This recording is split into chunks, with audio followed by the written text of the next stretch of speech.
Well, hello and welcome back. It's Andrew Eborn here, and I'm delighted to welcome to the show yet again the wonderful Omer. How are you doing, Omer? I'm good, thanks. How are you, Andrew? I'm surviving. Still jealous of Texas at the moment. What's it like today? Beautiful. It's lovely here. I love the sunshine. What can I say? Oh, all good stuff. Well, we've been looking at Kilowatt Labs and the exciting opportunities that presents. What are you going to talk to us about today? Decoupling the electric grid. So this is a philosophical idea that we have, and I just want to share it with our viewers. We love a bit of philosophy every now and again. I think to widen the discussion is always good. So tell us a bit more about it. All right. So I'm going to start with the telephone, right? So for those of us who grew up in the landline age, and it's very recent actually, in the 80s and 90s, telephony was delivered through the landline, right? And what I mean by the landline is it was delivered through a fixed wire network.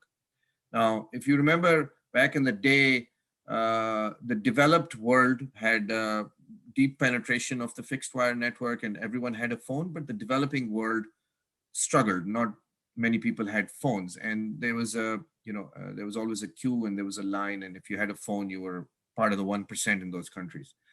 Then came along the development of wireless technology, all right? And wireless technology enabled the delivery of voice without the wire network, all right? And then some pioneers took it upon themselves to build the infrastructure required to enable that wireless technology. And we have now 2 billion phones. How many phones do we have? Now everyone has a phone, all right? So that was the first major modern day decoupling, I think, is the decoupling of voice from the wire network that enabled its ubiquitous presence, all right? The second decoupling happened really immediately afterwards, which was the decoupling of data. Wi-Fi, do you remember? Dial-up and that sound. Oh, I remember that the hamster wheels, it used to take ages, didn't it? Yes, yes. And then Wi-Fi came along and then people built Wi-Fi infrastructure. And now, I mean, nobody thinks about Wi-Fi anymore. You don't go into a restaurant and ask the question, do you have Wi-Fi? Everyone has Wi-Fi, right? Again, the decoupling of data from the wire network enabled the pervasiveness of the technology. Here we are again with another challenge: electricity access. The developed world has electricity, the developing world doesn't. There's a real need. So we're talking, Omer, about the need for electricity. You talked about great examples about the decoupling, and it's happened, as you say, for the phone, it's happened for Wi-Fi and data. Talk to me about electricity and the decoupling there. Yes. So now let's think about electricity. Electricity and the business of electricity. What is it? It's actually the business of electrons. As a consumer, Andrew, what do you buy from your utility? You buy an electron, because when you flick the switch, that electron flows, and because of that flow of that electron, you get the bulb lights up, your TV light switches on, your computer switches on, and so on and so forth. So the product is the electron, right? Now, whether it comes from Niagara Falls over thousands of transmission lines and distribution lines and transformers and substations and so on and so forth, or it comes from your rooftop, I don't think you care at the end of it all, right? Let's forget about decarbonization for a moment. Just let's think about the business of it, right? You don't care if I came to you and I said, listen, I'm going to give you these electrons from your rooftop. You'll pay me. What you will ask for is, what's the price, man? Oh, and if it's and that's isn't it? If you look at the difference, because as you say, the great decoupling and so on and so forth, with that comes economy and economic savings. Exactly. So now, so I just wanted to put the context of when we deal with electricity, what are we dealing with, right? Now imagine if we had wireless electricity. We could do the same thing the phone industry did. We could do the same thing the Wi-Fi industry did. We could set up an infrastructure of Wi-Fi, electric transmission towers, and wireless electricity will enable electricity everywhere. But we don't have that technology. It's not possible. People have tried. It may come in the future, but right now it's not possible. But what we do have is a very interesting alternative called renewable energy. Wi-Fi or wireless enables the availability everywhere. All right. Renewable energy also enables the availability everywhere because the sun shines on every single square inch of the world. Some places more like Texas, and some places less like London, but it does shine, right?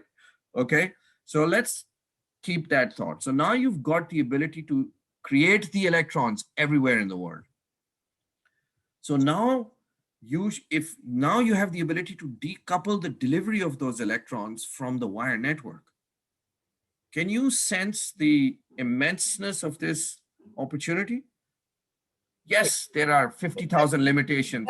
If you put it on that sort of basis, Omer, it is yes, absolutely revolutionary, because areas which are difficult to reach with the traditional way of doing things, I guess you can tackle that as well, can't you?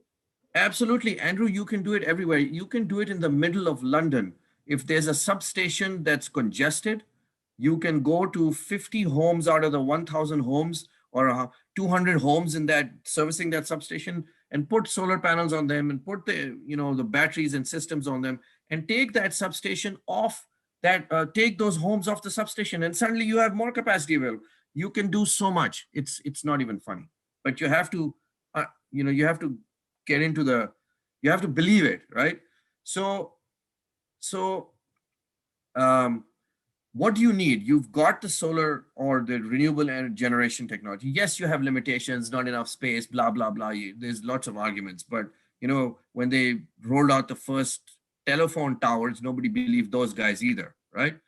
So, but what you need two more things. You need power control system that enables the same functionality that the grid does. You can't have a partial delivery.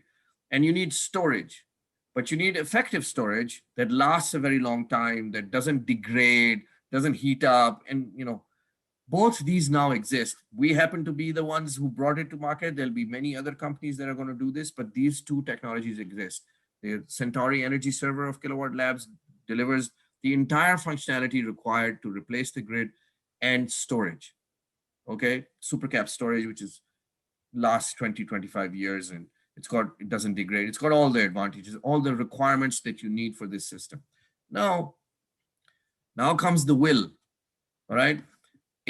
All the big telcos didn't adopt mobile phone or telephony, and you now have many mobile operators and many companies that are just as big as the old landline companies, right?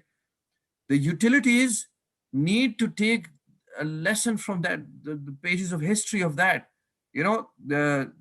Very soon, mini grid, nano grid, microgrid operators will start laying out this infrastructure all over Africa and Asia and Europe, and you'll be able to subscribe to their business.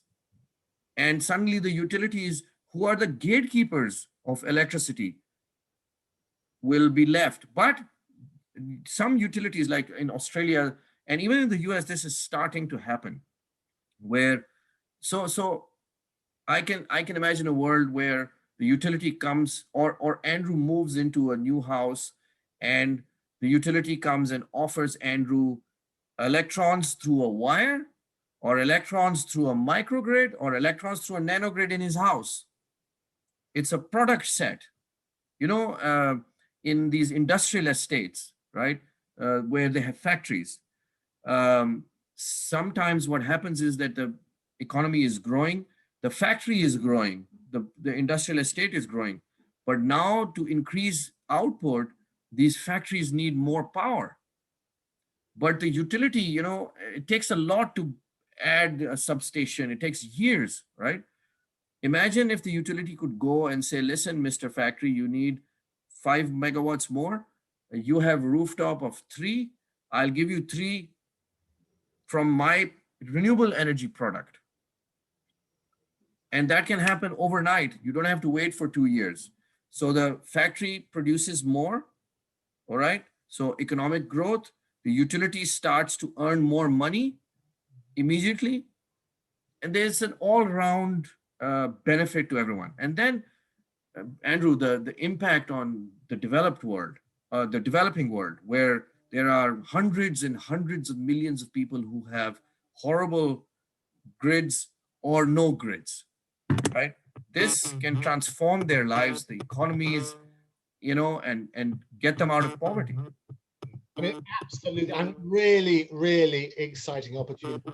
And Omer, we're going to get you back to talk about more of those opportunities. But Thank you. Thank you so much for explaining so clearly. And don't forget, you can pop along to the Envisionation site to find out more of these videos, find out more about Kilowatt Labs, and more about Omer as well and life in Texas.